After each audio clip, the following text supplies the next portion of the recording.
तो क्या आपके स्किन पर कोई ऐसा घाव है जो महीनों से ठीक नहीं हो रहा? कई इलाज लेने के बावजूद वो घाव वैसा का वैसा ही बना हुआ है। कहीं वो टीबी तो नहीं? जी हाँ, स्किन पर भी टीबी हो सकता है। नमस्कार, मैं doctor Satish Agarwal, pulmonologist at referral clinic Satna. आज हमारे साथ जुड़े हैं डॉक्टर वाहेगुरु शरण सर, जो कि assistant professor department of dermatology and HOD at GMC Satna है and consultant physician and dermatologist at doctor Deepmala hospital Satna. Welcome sir. Thank you doctor Shraddhansh. कई ना जानने वाले लोगों के लिए उनको अजीब लगता है कि स्किन पे भी टीबी हो सकती है क्या, बट हाँ, स्किन पे भी टीबी हो सकती है।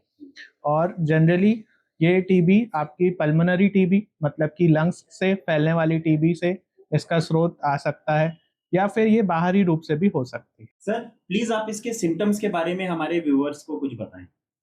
स्किन पे होने वाली टीबी, जिसको हम क्यूटेनियस ट्यूबरकुलोसिस कहते हैं, वो जनरली कुछ ऐसे पैचेस या कुछ ऐसी गठानों के तौर पर स्किन पे प्रदर्शित होती है, जो कि लंबे समय तक ठीक नहीं होती और बहुत कुछ इलाज लेने के बावजूद और कई एंटीबायोटिक्स या कई बार एंटी फंगल या ऐसे विशेष तरह जो जनरल ट्रीटमेंट लेने के बावजूद ठीक नहीं होती।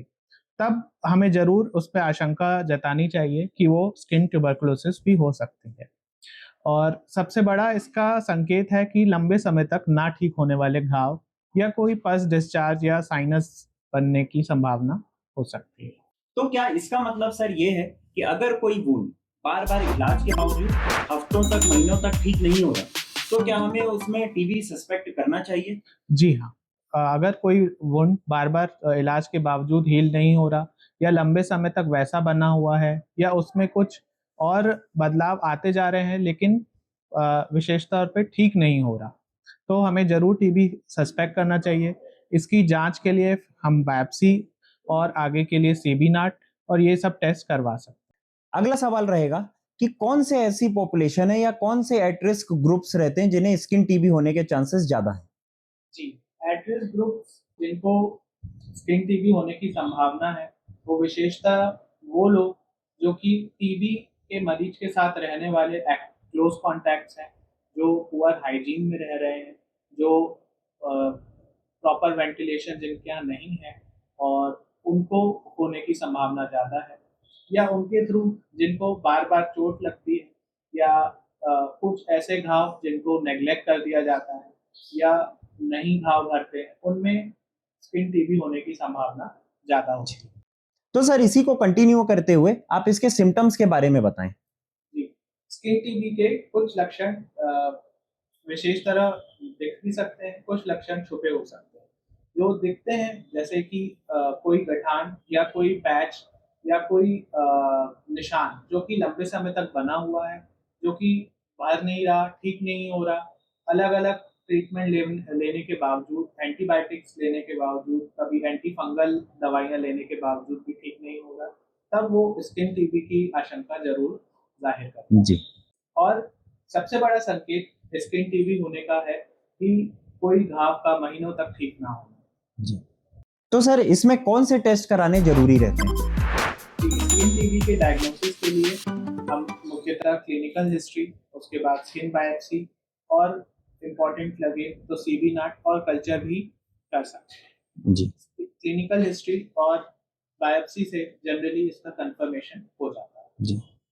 तो सर एक और अगला इम्पोर्टेंट सवाल, क्या स्किन टीबी फैलती है? क्या लोगों को इससे डरना चाहिए?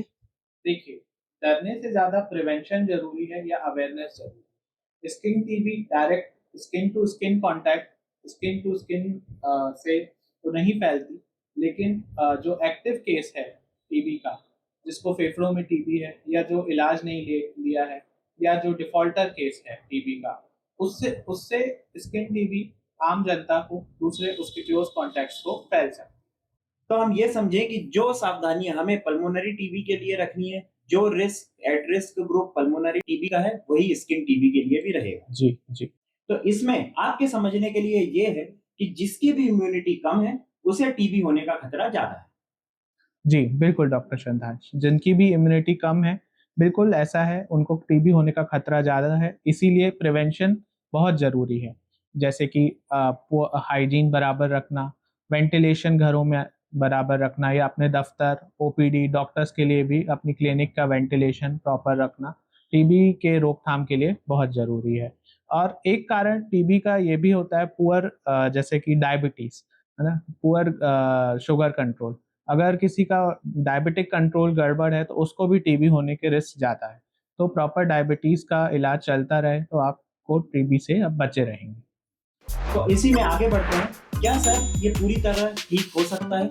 जी बिल्कुल, स्किन टीबी और पल्मोनरी टीबी पूरी तरह ठीक हो सकता है।